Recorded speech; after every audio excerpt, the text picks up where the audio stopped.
ये कहानी एक ऐसे लड़के की है जिसके पास कोई पावर्स नहीं थे।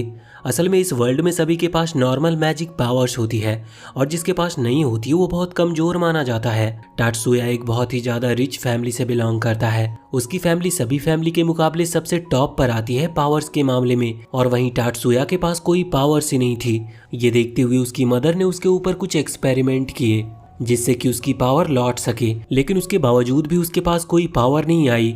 इस चीज में टाटसुया ने अपने इमोशंस और डिजायर्स को खो दिया, लेकिन उसकी मदर फिर भी नहीं रुकी। टाटसुया भले ही रुकने को कहता लेकिन वो नहीं सुनती। अब इसी तरह से ये एक्सपेरिमेंट चलते रहे और टाटसुया बड़ा हो गया। एक दिन अचानक से टाटसुया ने अपनी पावर को महसूस किया। उसके पास अब पावर आ चुकी थी, लेकिन उसने ये बात अपनी फैमिली में से किसी को नहीं बताया, जिसकी वजह से उसे यूजलेस समझा गया और अपनी ही सिस्टर का बॉडीगार्ड बनाकर रख दिया।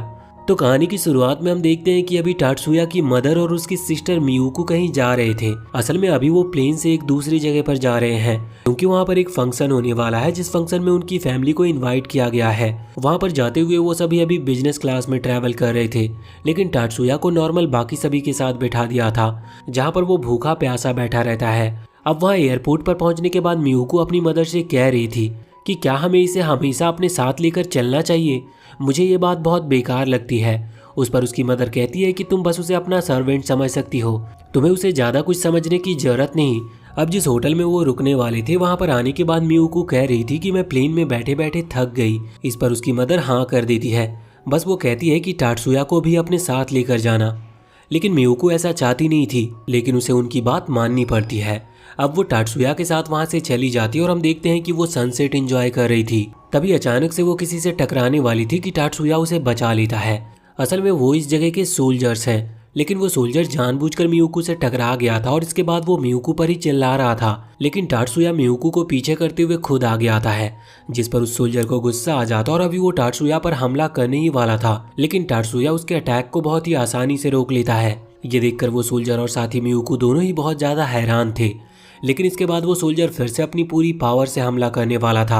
टाटसुया पहले तो उसे वार्न करता है और कहता है कि वो बहुत बड़ी गलती कर रहा है, लेकिन वो सोल्जर नहीं मानता, जिसके बाद वो हमला करता है, लेकिन टाटसुया पहले ही अपना अटैक करके उसे नीचे गिरा देता है। ये देखकर मियुको तो और भी ज्यादा हैरान थी। इसके बाद टाटसुया उसे वहां से ले जाता है। अब जब वो लौटकर जा रहे थे तो मियुको हैरान थी और उसने कभी अपने भाई की इतनी पावर को महसूस नहीं किया था। उसका टाटसुया को देखने का नजरिया बदल गया था। वापस लौटने के बाद वो सभी को बताती है कि टाटसुया ने उसकी जान बचाई, लेकिन टाटसुया कहता है वो बस ऑर्डर को फॉलो कर रहा था। इस पर उसकी मदर कहती है कि हाँ, ऐसा तुम्हें करना भी चाहिए।